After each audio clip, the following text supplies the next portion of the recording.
If you have followed my channel for very long, you would know that I really like to cover the cut content of Pokemon games. It fascinates me to no end seeing what almost but didn't make the games, but the games are not the only place in the Pokemon world that has cut content.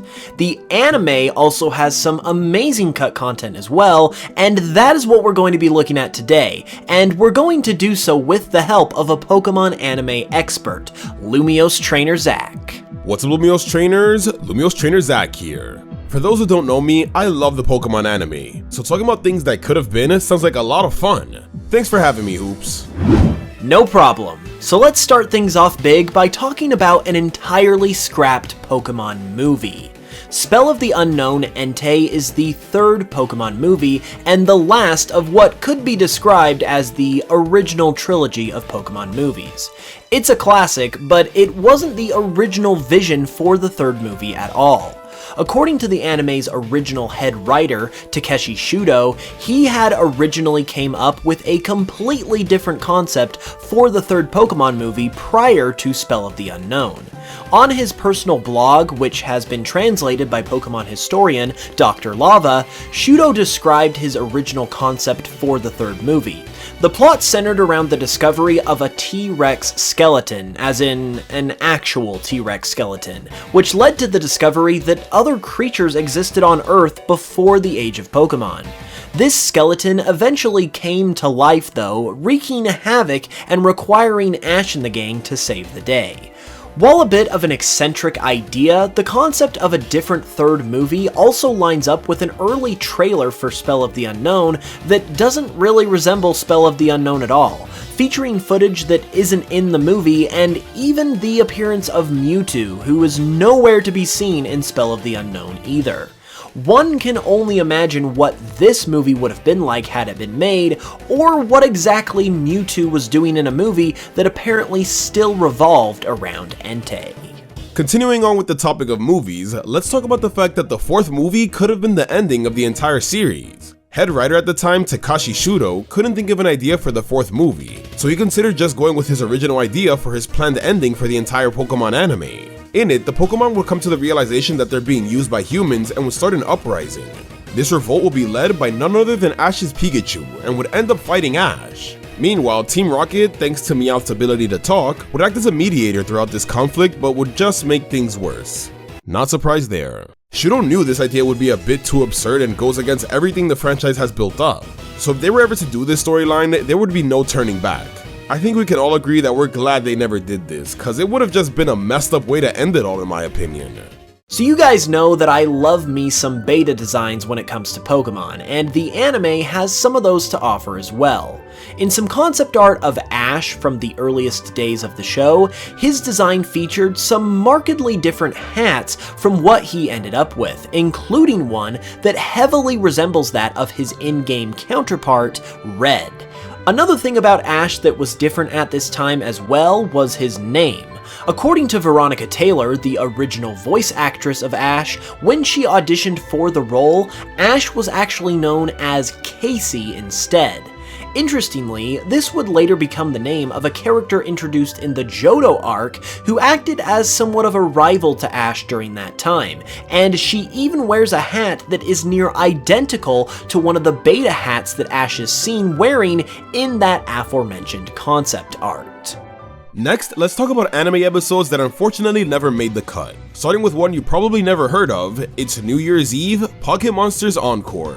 This episode was originally intended to be an hour-long holiday special between the airings of Holiday Hijinks and Snow Way Out. Unfortunately, the episode prior to these specials was the infamous Porygon episode that gave hundreds of kids seizures and sent them to the hospital.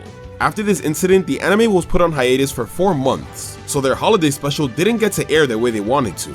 Holiday Hijinks and Snow Way Out would eventually air later on, just out of order. However, the Pocket Monsters Encore episode never saw the light of day. This episode was meant to be a picture show, which is basically a recap made of different clips from different episodes, so there wasn't anything new. We actually get a few more of these recap episodes in the Advanced and Diamond and Pearl anime, but they never got an English release as they're kinda pointless to be honest, so we aren't missing much. Another scrapped episode was one that was also scrapped thanks to a tragic event. However, this time it was out of the Pokémon Company's control.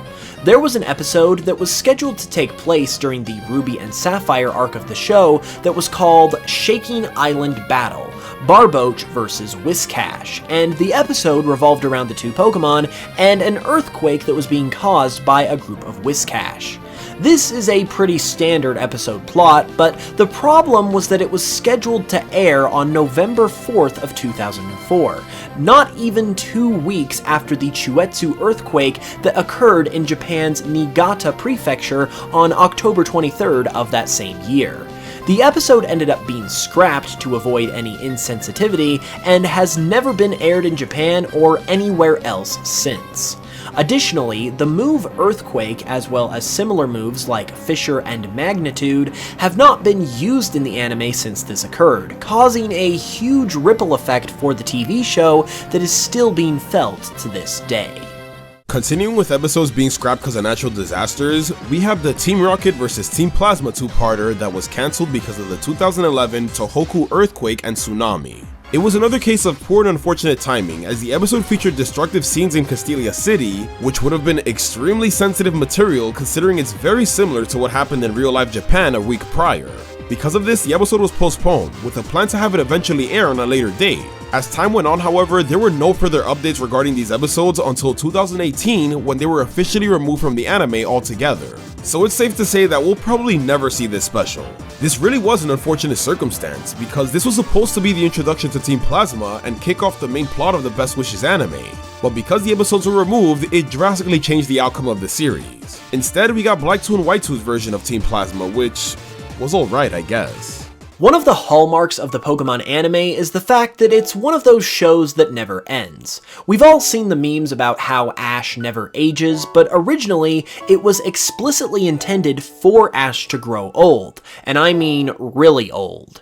Also coming from Takeshi Shudo's blog, he revealed how he originally intended to end the first Pokémon movie, Mewtwo Strikes back before he was aware that Ash's story would continue indefinitely, and when he thought that he would be able to conclude it once and for all in that movie. Shudo wrote that he imagined Ash growing old, looking back on all of his adventures we'd watched him go on with fondness. Then, as Shudo puts it, Ash is woken up by his mom and he is young again, and sets off to go on a new adventure. Shudo says he's going on a journey not to catch Pokemon or become a Pokemon master, but to discover the meaning of existence, to discover how to coexist with others. That would have been quite the intense and definitive ending, to say the least, and while it's technically good that we didn't get it since it meant that we obviously got more of the anime to watch, I think it would have been good for Ash's story to end as well, in order to start something new.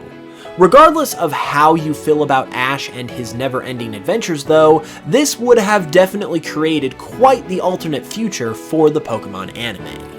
Now let's take it back to some more cut content regarding the movies, specifically the second one. As weird as this might sound, can you believe that the second movie originally wasn't going to have Ash or Team Rocket? In a blog post done by our boy Shudo, he says, "I let the staff read the first quarter of the script. I wanted them to get a rough idea of the general outline. In the initial script, there was no Ash and no Team Rocket. The staff pointed this out to me, even though I obviously wrote it that way on purpose. But I ended up revising the script to include all the regular characters from the very first scene. Now, a movie without Team Rocket doesn't sound too crazy nowadays since they've been appearing less frequently since Generation 5. But a movie without Ash? It's almost impossible to imagine the Pokemon anime without its main character. So to think that the second movie wasn't going to have him, especially since the main plot revolved around him being the chosen one, feels really weird. Guess he really wasn't the chosen one after all."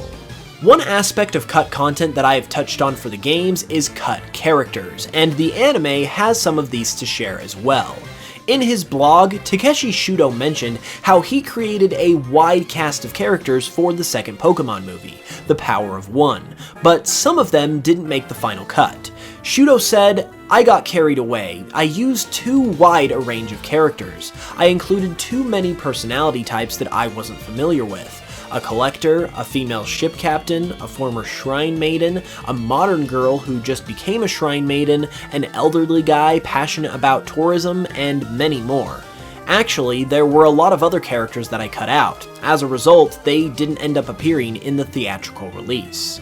We don't have any images of these characters or what role they would have taken, but it sure is interesting to note that there were more characters planned for Pokémon the Movie 2000 than we ultimately saw. Lastly, let's talk about Lugia. Not many people know this, but Lugia was actually created by Takashi Shudo himself solely for the movie. Since Shudo was the creator of this Pokemon, and we learned all throughout this video that he had some unique ideas, it shouldn't really come as a surprise that originally, Shudo intended Lugia to be a female. Turns out, Lugia was meant to be the creator of all life on Earth, so he saw it as a maternal Pokemon.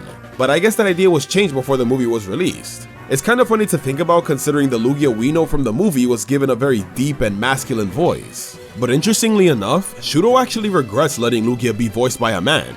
To be honest, it's not too big of a deal as most legendaries are genderless anyways, but it is interesting to think that in another timeline, Lugia was probably gonna be voiced by a woman instead of a man.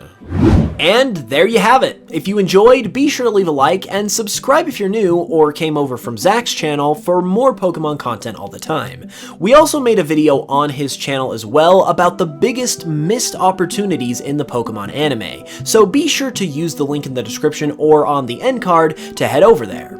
I'm gonna head over there myself now, so I will see you guys over on Zac's channel, and until the next one here, thanks for watching, I love you guys, and I will smell you all later.